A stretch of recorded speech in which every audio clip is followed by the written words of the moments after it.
Close your eyes and let your mind drift far away to a time of honor and hardship. The year is 1555, and you're deep in the snowy mountains of Feudal Japan, a land of samurai, of war, and of whispers in the dark. The air is frigid, biting at your skin, carrying the faint scent of pine and the sharp tang of iron, the smell of a battlefield not far away. You're a samurai, a warrior bound by duty. But tonight, you're alone in a small, tattered tent, facing a night so cold, so mysterious that survival might just be a dream.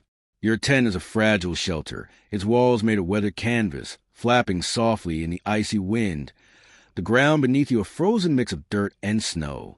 Inside, a small fire struggles to stay alive, its faint glow casting flickering shadows across your rusty armor that's seen too many battles, too many scars.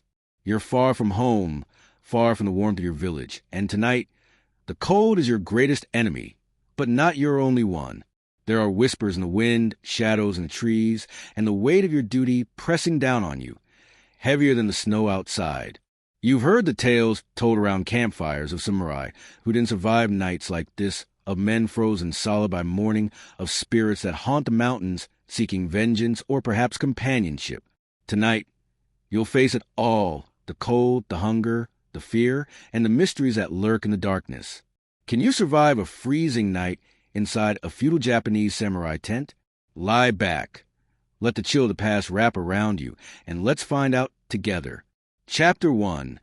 The Weight of the Mountain Night ****. The wind howls outside your tent, a mournful sound that cuts through the silence of night, and you pull your tattered cloak tighter around your shoulders, the coarse will scratching against your skin. You're a samurai, a warrior of the Sengoku period, a time of endless war and shifting loyalties. But tonight, you're far from the battlefield.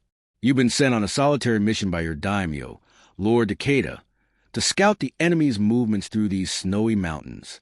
It's a task that demands stealth, endurance, and an iron will, but as the night deepens, you wonder if even your training can see you through. Your tent is small, barely large enough for you to sit upright, its canvas walls stained with the dirt of countless campaigns. The ground beneath you is hard, a frozen mix of earth and snow that seeps through the thin mat you've laid down, chilling you to the bone. You've pitched the tent in a small clearing, surrounded by towering pines, their branches heavy with snow, their shadows stretching long and jagged across the ground. A small fire burns in the center of the tent, its flames weak and flickering, struggling against the icy drafts that slip through the gaps in the canvas. You've gathered what little wood you could find, mostly damp twigs and pine needles, and the fire gives off more smoke than heat, the acrid smell stinging your eyes and throat. You sit cross-legged by the fire, your katana resting across your lap, its blade dull in the faint light. Your armor, a patchwork of iron plates and leather straps, is piled in the corner, its surface scratched and dented from years of battle. You've removed it to rest, but you keep your wakizashi, a shorter sword, close at hand, its hilt wrapped in worn silk. You know the dangers of these mountains, not just the cold, but the bandits, the enemy scouts, and the spirits that the villagers whisper about, the Yurei who haunt the passes, seeking to claim the souls of the unwary. You're hungry, a deep, gnawing ache that has settled in your stomach, a familiar companion after days of marching with little food. Your rations are meager, a small pouch of rice, a few dried fish, and a flask of watered-down sake, all of which you've been rationing carefully. You ate earlier, a small ball of cold rice that did little to ease your hunger, and now, as the night stretches on, you can feel the emptiness growing, a hollow ache that mirrors the desolation of the landscape outside. You think about the meals you used to have in your village, the steaming bowls of miso soup, the fresh fish grilled over an open flame, but those memories feel like a dream now, distant and unreachable. The wind picks up, a sharp gust that rattles a tent, and you hear a soft thud as a clump of snow slides off a branch and lands nearby. You tense, your hand instinctively tightening around the hilt of your wakizashi, but there's no other sound, just the steady howl of the wind and the crackle of the fire. You force yourself to relax, to focus on the task at hand, keeping the fire alive, staying warm, staying alive. You add another twig to the flames, watching as it catches with a reluctant sputter, and try to ignore the cold that creeps up your legs, the numbness that's already begun to settle in your toes. You think about your daimyo, Lord Takeda, a man known for his cunning and his ruthlessness, and the mission he's given you. The enemy clan, the Yusuji, has been moving through these mountains, their scouts probing for weaknesses in Takeda's defenses. Your task is to track their movements, to report back with information that could turn the tide of the war. But the mountains are treacherous, the paths hidden beneath layers of snow, and you've been alone for days, with nothing but your thoughts and the cold for company. You wonder if you'll make it back, if you'll ever see your village again, or if this freezing night will be your last. Chapter 2.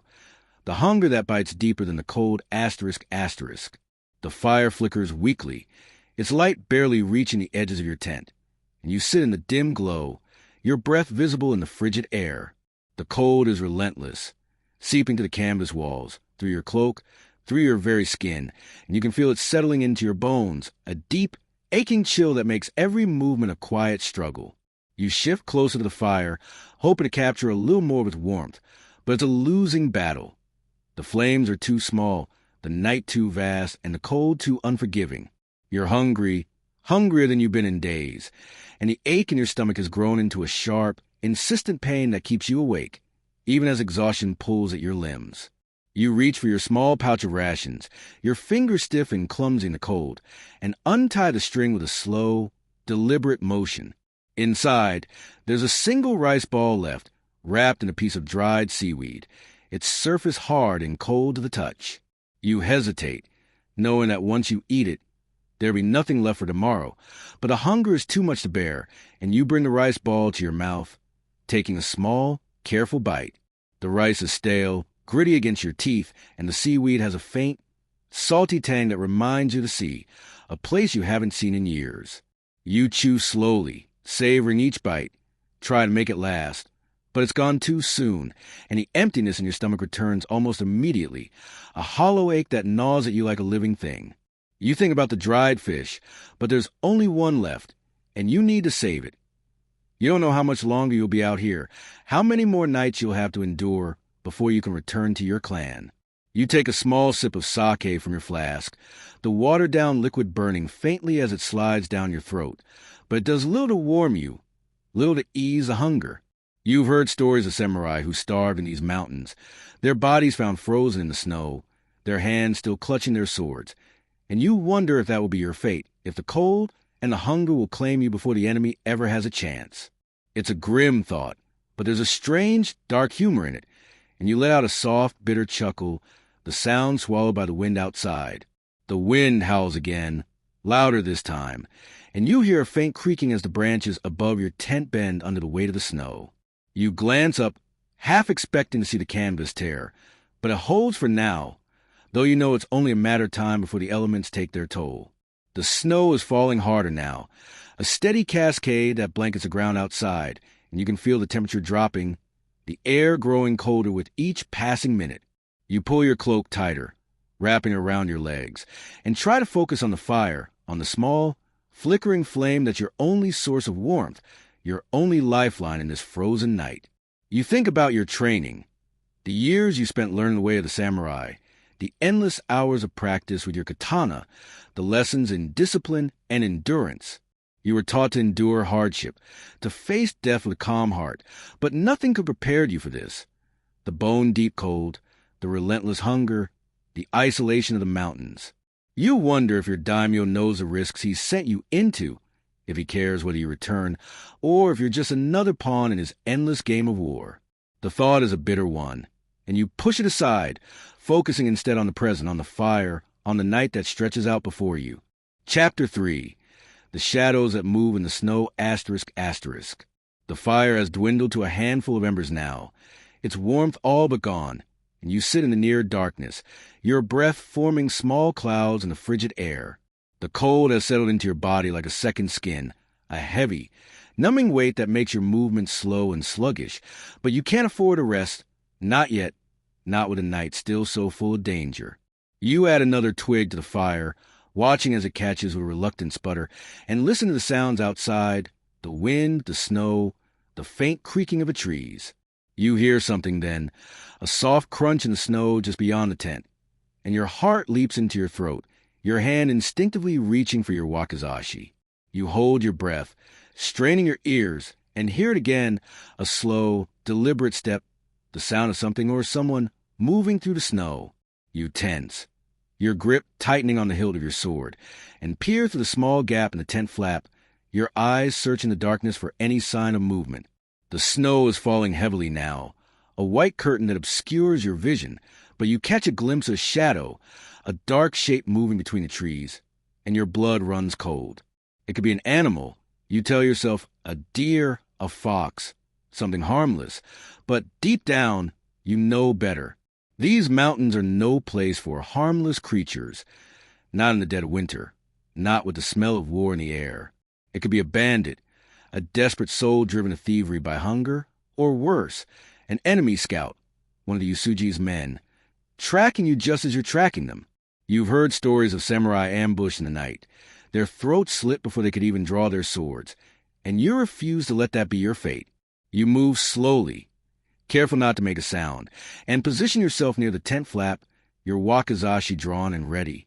The shadow moves again, closer this time, and you can hear the faint crunch of snow underfoot, the sound growing louder with each step.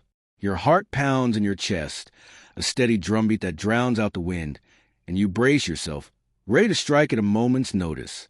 The shadow pauses just outside the tent, and for a moment, you think you see the glint of eyes, a faint shimmer in the darkness, but then it's gone, vanishing into the snow as quickly as it appeared.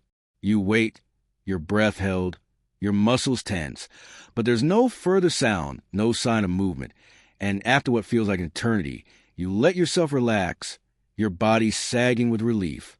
You sheath your wakizashi, your hands trembling slightly, and crawl back to the fire, your heart still racing.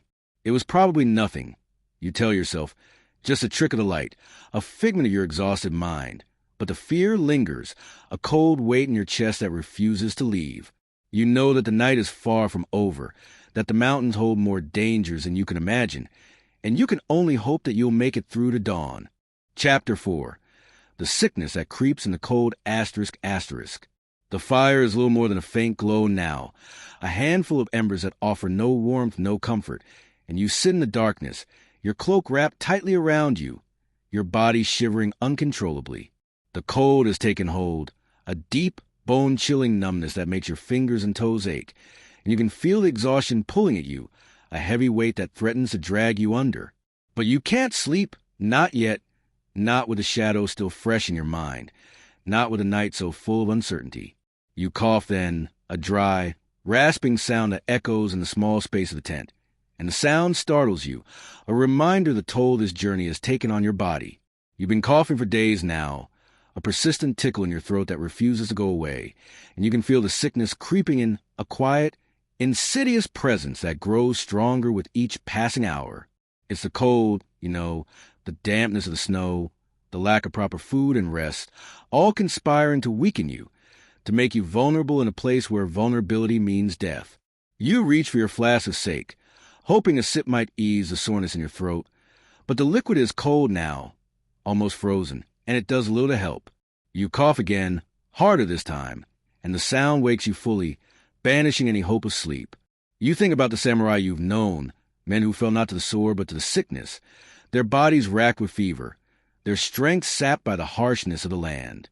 You've seen it happen before, on campaigns like this, in winters like this, and you know that if the sickness takes hold, you'll be helpless, a sitting target for any enemy that finds you. You pull your cloak tighter, try to trap what little warmth you have left, and focus on the fire, on the small, flickering embers are your only defense against the cold. You add another twig, your hands trembling as you work, and watch as the flame catches, a tiny spark of hope in the darkness. You think about your village, about the small shrine where you used to pray, about the offerings of rice and sake you left for the kami, the spirits that watch over the land. You wonder if they're watching over you now, if they'll protect you through this freezing night, or if they've abandoned you to your fate. The wind howls outside, a mournful sound that seems to carry the voices of the dead, and you shiver, not just from the cold, but from the weight of your thoughts.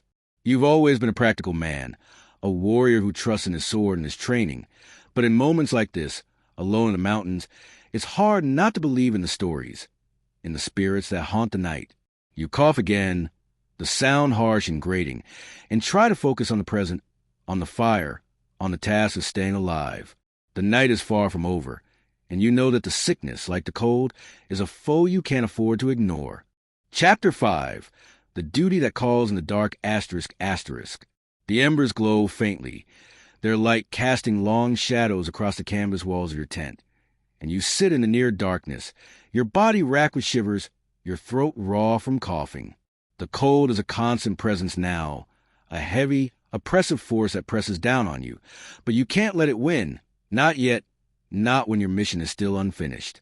You're a samurai, bound by duty, by the Bushido code that has guided your life.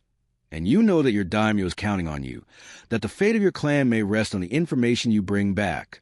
You reach for your map, a small scroll of parchment tucked into your belt, and unroll it carefully, your fingers stiff and clumsy in the cold. The map is crude, drawn by a scout who passed through these mountains last spring, and it shows the paths that wind to the peaks, the rivers that cut through the valleys, the places where the Yusuji might be hiding. You trace the lines with your finger, try to memorize the route, but the cold makes it hard to focus, your vision blurring as exhaustion takes hold. You've been following the map for days now, tracking the enemy's movements, but the snow has made the paths treacherous, the landmarks obscured, and you're not sure how much farther you have to go. You think about the Yusuji, about their leader, Kenshin, a man known as the Dragon of Ekigo, a warrior whose skill with a blade is matched only by his cunning. You've never faced him in battle, but you've heard the stories, tales of his ferocity, his unbreakable will, and you know that if he's in these mountains, you'll need all your wits to survive. Your mission is to find their camp, to report back on their numbers, their supplies, their plans, but the cold and the sickness are making it harder with each passing hour, and you wonder if you'll even make it to dawn, let alone to the enemy's camp. You roll the map back up, tucking it into your belt, and take a deep breath, trying to steady yourself. You cough again, the sound harsh and grating, and wipe your mouth with the back of your hand, noticing a faint smear of blood on your skin. The sight sends a chill through you, colder than the snow outside, and you realize that the sickness is worse than you thought, that it's taking hold faster than you can fight it. You've seen men die of such sickness, their bodies burning with fever, their lungs filling with blood, and you know that if you don't find warm food and rest soon, you'll be joining them. You glance at the tent flap, at the snow falling steadily outside, and wonder if you should move, if you should try to find better shelter, a cave, a hollow tree, anything to shield you from the cold. But the thought of venturing out into the night, of facing the shadows and the wind, is almost as terrifying as staying here, and you decide to stay put, to conserve your strength for the journey ahead. You add another twig to the fire, watching as it catches with a faint crackle, and try to focus on your duty, on the honor that drives you, on the hope that you'll make it through this freezing night. Chapter 6. The Spirits That Whisper in the Wind ****. The fire is little more than a faint glow now, a handful of embers that offer no warmth, no comfort, and you sit in the darkness, your body trembling with cold and sickness, your mind heavy with exhaustion. The wind outside has grown louder, a howling gale that shakes the tent, and you can hear the branches creaking above you, the snow falling in heavy clumps that thud against the canvas. The air is thick with the smell of pine and smoke, a bitter tang that clings to the back of your throat, and you cough again, the sound harsh and painful, each breath a quiet struggle. You hear something then, a faint whisper in the wind, a sound that sends a shiver down your spine. It's not the howl of the wind, not the creak of the trees, but something else, something softer, more deliberate, a voice or the echo of one, calling your name. You freeze, your hand tightening around the hilt of your wakizashi, and listen, your heart pounding in your chest. The whisper comes again, louder this time, and you can make out words, fragmented and ghostly, carried on the icy breeze. Warrior, why do you linger here? You've heard the stories, told around campfires by grizzled veterans, of Yurei, the spirits of dead who haunt these mountains, seeking to claim the souls of the living. You've always dismissed them as tales to frighten children, but now, alone in the darkness, with the wind howling and the cold pressing in, you can't help but wonder if there's truth to them. You think about the samurai who died in these mountains, their bodies left unburied, their spirits trapped between worlds, and you wonder they're out there now, watching you, waiting for you to join them. You shake your head, Try to clear your thoughts, to focus on the present. But the whisper comes again, closer this time, and you can feel the hairs on the back of your neck standing on end. You draw your wakizashi, the blade glinting faintly in the dim light, and call out in a voice that's steadier than you feel. "Who's there?" you ask. The words swallowed by the wind, but there's no answer, just a whisper, soft and insistent, weaving to the howl of the storm. "Come with us." You stand, your legs trembling beneath you, and peer through the tent flap, your eyes searching the darkness for any sign of movement. The snow is falling heavily now, a white curtain that obscures your vision, but you think you see something, a faint, ghostly shape moving between the trees, its form indistinct, its edges blurred by the storm. You blink, and it's gone, vanishing into the snow. But the whisper remains, a haunting echo that refuses to leave you in peace. You sit back down, your heart racing, and try to focus on the fire, on the small, flickering embers that are your only anchor in this frozen night. You tell yourself it was nothing, just the wind, just your exhausted mind playing tricks on you. But the fear lingers, a cold weight in your chest that matches the chill in your bones.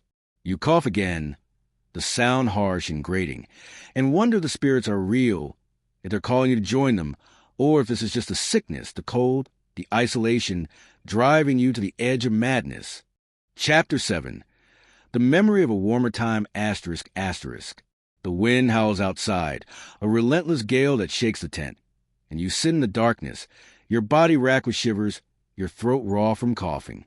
The fire is all but gone now, a faint glow that offers no warmth, no comfort, and you can feel the cold taking hold, a deep, numbing weight that makes your movements slow and sluggish. You're exhausted, your body aching with the effort of staying awake, but you can't sleep. Not with the whisper still echoing in your mind, not with the sickness growing stronger with each passing hour. You close your eyes, trying to find some small comfort in your memories, in the thought of a warmer time, a time before the war, before the cold, before the endless march through these mountains.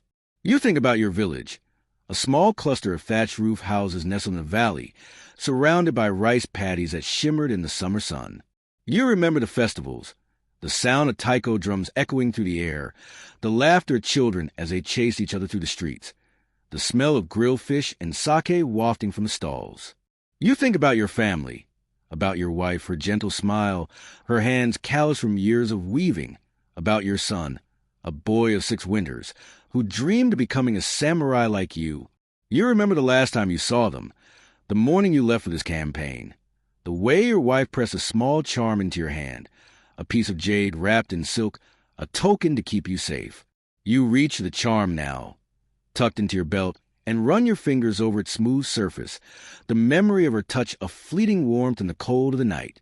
You cough again, the sound harsh and painful, and the memory fades, replaced by the reality of your situation. The freezing tent, the dying fire, the endless snow outside. You open your eyes, your vision blurred with exhaustion, and look at the embers, their faint glow a reminder of how fragile your survival has become. You think about your son, about the promise you made to return to him, to teach him the way of the sword, to see him grow into a man, and you feel a surge of determination, a quiet resolve to make it through this night, to make it back to your family.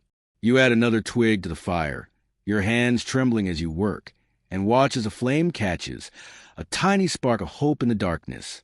The wind howls outside, the whisper still echoing in the distance, and you can feel the sickness tightening its grip, the cold pressing in, but you hold on to the memory of your family, the warmth of their love, and let it carry you through the night. You know that the dawn is still hours away, that the challenges ahead are many, but for now, you focus on the present, on the fire, on the hope that you'll see your village again. Chapter 8. The dawn that brings a fragile hope ****. The first faint light of dawn creeps through the gaps in the tent flap, a pale, grayish glow that does little to chase away the shadows of the night. You're still sitting by the fire, your body trembling with cold and sickness, your throat raw from coughing, but the sight of the light brings a small spark of hope, a reminder that you've made it through the night, that you survived the cold, the whispers, the fear. The wind has died down now, a gentle breeze that rustles the branches outside, and the snow has slowed to a soft flurry, a quiet blanket that covers the ground. You crawl to the tent flap, your movements slow and heavy, and push it open, letting the cool morning air rush in. The mountains stretch out before you, a vast expanse of white and gray, the peaks shrouded in mist, the trees heavy with snow. The air is sharp, clean, a stark contrast to the stuffiness of the tent. And you take a deep breath, the cold stinging your lungs, the sickness making each breath a quiet struggle. You can see the faint outline of a path winding to the trees, a trail that might lead you to the Yusuji's camp, and you feel a renewed sense of purpose, a determination to complete your mission, to return to your daimyo with the information he needs. You turn back to the tent, your eyes falling on the small pile of ashes that was once your fire, and begin to pack your meager belongings, your katana, your wakizashi, your map, your empty pouch of rations. You cough again, the sound harsh and grating, and wipe your mouth with the back of your hand, noticing another smear of blood on your skin. The sickness is still there, a constant presence that you can't ignore, but you push it aside, focusing instead on the task at hand, on the journey ahead, on the hope that you'll make it back to your village, to your family. You step outside, the snow crunching under your sandals, and take a moment to look around, to breathe in the stillness of the morning. The mountains are quiet now, the whispers gone, the shadows banished by the light, and for a moment you feel a fragile peace, a fleeting warmth that has nothing to do with the cold. You survived the night, a trial of endurance, of courage, of will, and though the road ahead is long and uncertain, you know that you'll keep going, that you'll fight for every breath, every step, every moment that brings you closer to home. Chapter 9. The Path That Wins Through the Snow ****. The morning light grows stronger, a pale, watery glow that filters through the clouds, and you begin your journey, your sandals sinking into the fresh snow with each step. The path is narrow, barely visible beneath the snow, but you follow as best you can, your eyes scanning the landscape for any sign of the enemy, any hint of danger. The mountains are vast, their peaks stretching into the distance, and you know that the Yusuji could be anywhere, their camp hidden in a valley, their scouts watching from the ridges. You're weak, weaker than you've ever been, the sickness and the cold taking their toll, but you force yourself to keep moving, to focus on the mission, on the duty that drives you. You cough again, the sound echoing through the stillness, and pause for a moment to catch your breath, your hand resting on the hilt of your katana. You think about the Yusuji, about their leader, Kenshin, and the stories you've heard, tales of his ferocity, his cunning, his unbreakable will. You wonder what it would be like to face him in battle, to test your skill against his, but the thought is fleeting, replaced by the more immediate concern of survival. You continue down the path, your steps slow and deliberate, the snow falling softly around you. The air is cold, biting at your exposed skin, and you can feel the numbness creeping into your fingers and toes, the sickness tightening its grip with each passing minute. You think about your family, about your wife, your son, the charm they gave you, and you draw strength from their memory, from the promise you made to return to them. You survived the night, a freezing, mysterious ordeal that tested the limits of your endurance.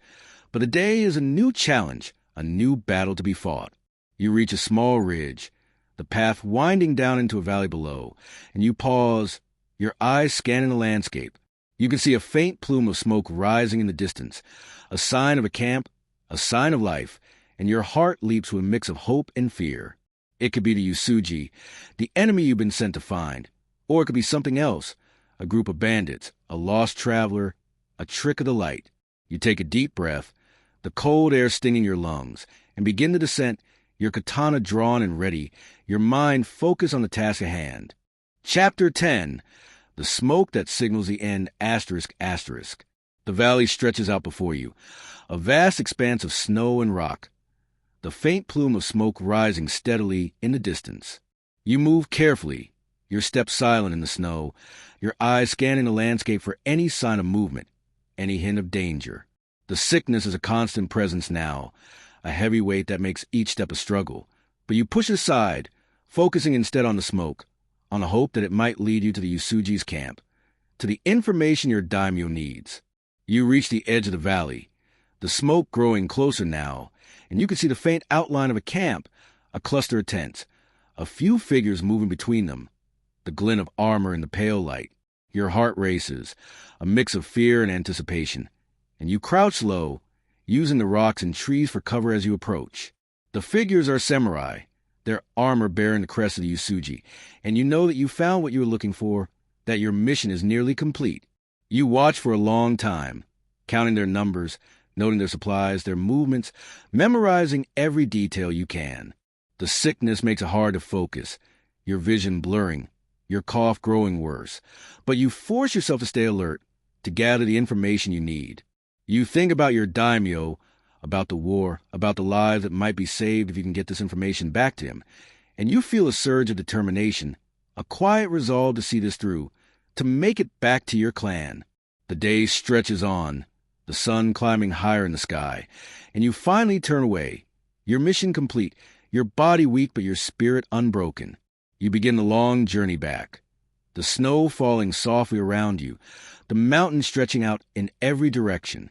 You survive the night, a mysterious, freezing ordeal that tested the limits of your endurance. And though the road ahead is long and uncertain, you know that you'll keep going, that you'll fight for every breath, every step, every moment that brings you closer to home. The smoke fades into the distance, a final reminder of the dangers you faced, and you walk on, the cold at your back, the hope of dawn in your heart.